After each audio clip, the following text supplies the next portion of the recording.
Hey guys, it's Joel from guntoter.org. Welcome back to the channel.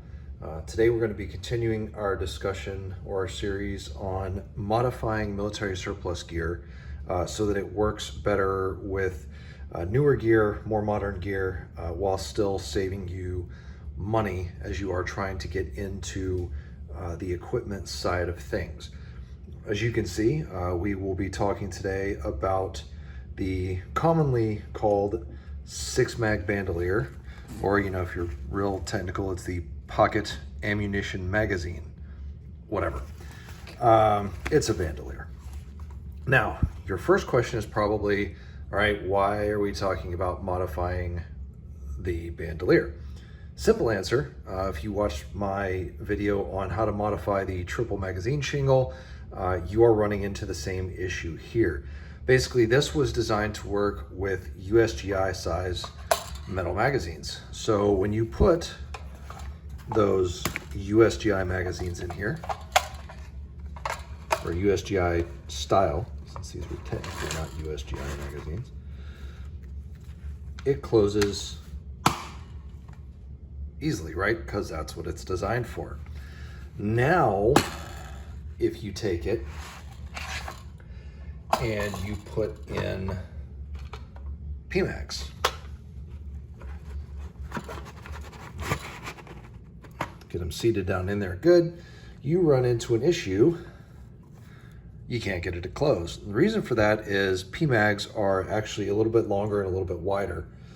So especially down at the bottom, if you look at these side by side, very obviously different sizes. So that is why the PMags will not work. Now, I also tried them with these Lancers because I was like, well, those look a little bit more the right size. So we'll put them in there and we will run into the same issue. While they are not quite as big of an issue as the PMags, they are also a little bit longer than the USGI mags, so they do not fit in there either. So with that in mind, if we want to make this work with polymer magazines, which I like to think most of us would at least like the capability, we are going to have to do something like this, which is add a second button so that it will fit the polymer magazines. Now, the simplest way is you can basically say, hey, halfway between here and there is where I need to put the second button, as you can see here. If you want to get all technical, you can actually shove your PMags in there and then fold it over and kind of feel around and see where it ends up. But that is kind of how you can guesstimate where it's going to fit. It's about halfway between the bottom of this button and the end of the flap. Now we're going to try this two different ways. Some of you have probably noticed, well, okay, there's already a second button there, but you didn't put any buttons here. Why is that button there? That is because I actually started making this video last week, hopped on the struggle bus and realized that there was a lot of stuff that I needed to learn while not videoing because it was distracting me from actually like learning how to do it because I was trying to get shots and whatever. So I learned on this one. And now hopefully y'all will be the beneficiaries of my mistakes with this one. So we're gonna try this two different ways. One was what I call the quick and easy, which I bought this awl here from Amazon, right? We're gonna punch a hole with the awl. And then we are going to use this kit right here from Battle Boards. And the reason I bought the Battle Boards kit is because you got 10 buttons and 10 of these snaps right here, or studs. These studs, sorry, I'm looking at my actual label right there. You get 10 buttons and 10 studs, as well as this setting kit, all included in this package, because it's intended to be a field repair kit for their products. The other way that we are going to try it is we are going to actually use this hole punch, this 1/8 inch hole punch from a company called Sailrite. And then we are going to use their snap tool or snap fastener installation tool. The main difference between the Battle Board tool and the Sailrite tool, the Battle Board tool has a metal This part's metal here. I just totally blanked on what that's called, but this is metal, this is polymer. And as you can see, it has different spots depending on whether you're putting in the stud or the socket and button. From Sailrite, obviously this part is metal as well. The punch, we'll call it the punch, right? We'll call it the punch. But also this part is reversible, but it's also metal. So aluminum versus polymer. So we'll, see if there's a big difference between those two. The biggest thing I learned, and we'll see this as we continue, is that while this is probably the cheaper and somewhat quicker option to get started with, it actually causes some issues when you get down into actually trying to punch the hole and get things going, and we'll discuss those as we go on. So with that said, I am going to get some of these shots set up so that we can actually do the work on these flaps, and I will be back in a second. Okay, so like I said, we're going to lead off with the awl. We're going to need to put the hole right about here, again, kind of eyeballing it. The issue we're going to run into with the awl is not that it won't make a hole, it's that it won't make a clean hole. So you'll see here as we push it through, yes, this black stuff here is like a self-healing, specifically designed for helping punch holes and things. So yeah, but as you can see, as we punch this through, I can get it through without too much issue. I say as I have issues. But there you go. See, like I can push it through. So it's not really the issue. The issue doesn't come when I'm shoving it through. The issue comes once I withdraw it. Because as you can see, it kind of starts to shrink. As you can see on this side, there's really not a hole, even though you obviously saw a second ago, I had shoved this thing all the way through. So the nylon actually attempts to heal itself. So if I pull out one of these caps here, or one of these buttons, there we go. And then I try to push this through this hole, you can see it is not happening, right? Because it's fighting it. So what I ended up having to do with this first one was a whole lot of pushing this through and then having to come back with a lighter and kind of basically burning the hole in place. And it got really honestly kind of complicated and ended up being a lot more work than I had planned on, and it really was not an enjoyable time. So you can kind of see it can be done, right? Like that's not the issue. You can do it. And if you're only doing like one of these and you're kind of a DIY guy and you just want to have the experience of doing it, then then fine, do your thing, you do you. But if you are trying to do this, for like, if you ordered multiple of these, for you and your buddies, and you're going to be doing several of them, then this may not be the most efficient way to do it.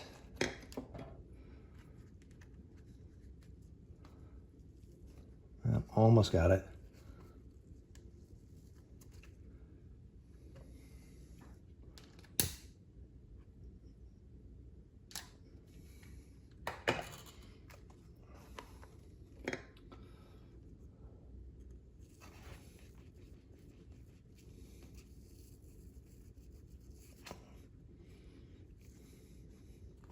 Right, and you can see on both sides, when you shove it through, you get those loose threads and it stretches and it really tries to heal itself.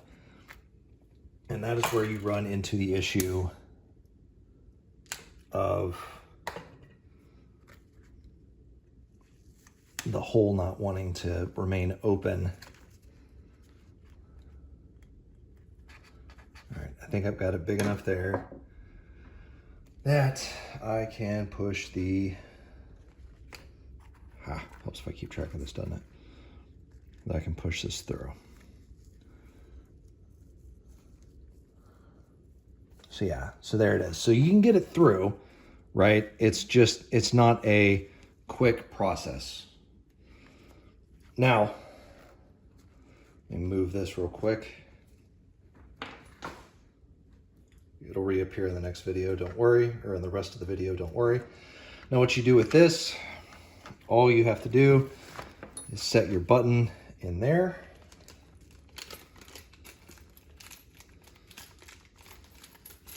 Grab your socket, set your socket down on there, grab this piece, and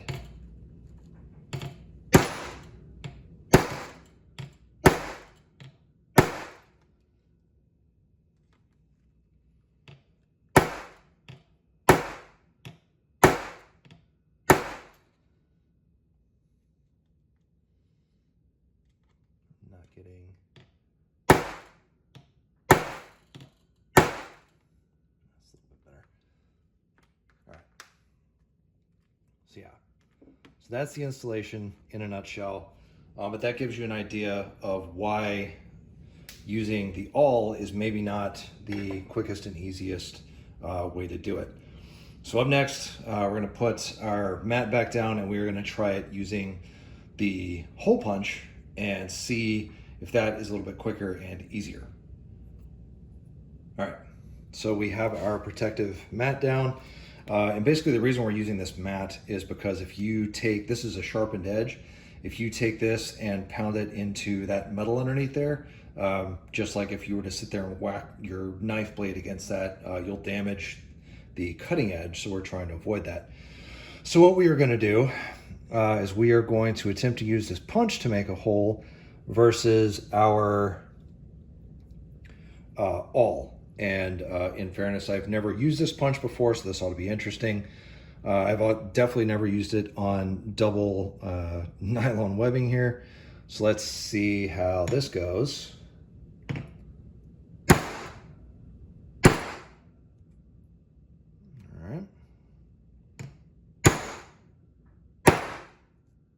All right, we are through because it is stuck in the rubber on the other side. All right, but you can look at that and you can see that it is obviously a much cleaner hole. So what we will do is grab some of these other studs that I bought from Sailrite. See, right? Like, see how much easier that is going through. Now, obviously, I can still come back and clean up, you know, a little bit of that, but just look at how much faster that is going through there. So this is why I say that, you know, if you're going to be doing multiple of these, it might be better to get the full kit, because it just might make your life a little bit easier. All right, so we do the same thing here. Take the concave part, put the button on the concave part, push down our socket. Now, this is a little bit different, and see how it's got this little collar here. Collar actually kind of slides down over, so you hold the collar and you can actually maintain tension, and this moves freely. So let's,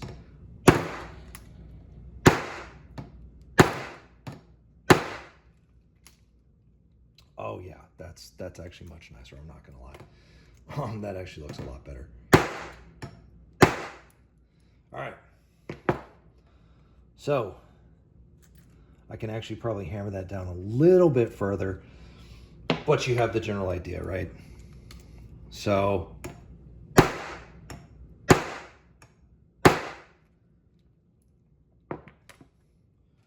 and then, for demo purposes, snaps, comes off, so there we go, right? And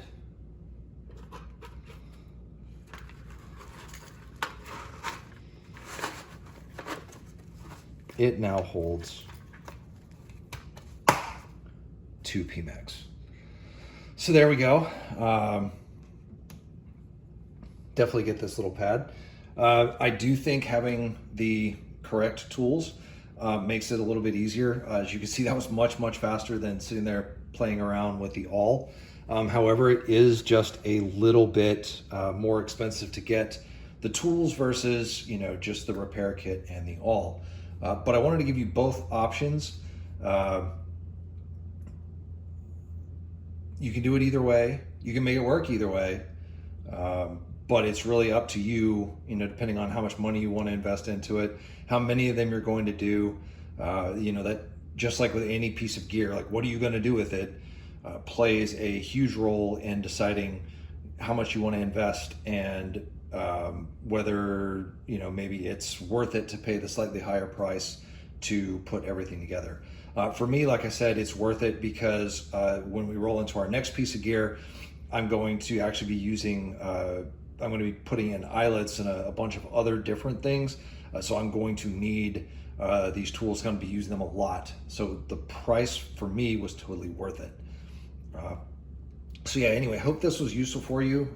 No, again, it's a little bit different. This series on modding, it's different, but it's not. It's different in that it's not as exciting as watching me blow holes in things with guns, but it kind of harks back to the reason I started the channel originally, which was to kind of mess around with gear and come up with good gear and rate gear and find things that work for you and give you options. So hope it was useful. Thanks for watching. I have links down to my store as well as to Sailrite and Battleboard down below, so you can see where you can get the gear if you want to start doing this. But you know, if you got questions, comments, if you know a better way to do this, by all means, leave it down below, because if you've got a faster way to do this, we need to tell people about it. So thanks for watching, and I hope to see you all again next time. You know what, actually, before I close that out, let's just turn it around so you guys can actually see the final product. Yeah, there we go. That's the final product. Boom. All right, now really see you guys next time.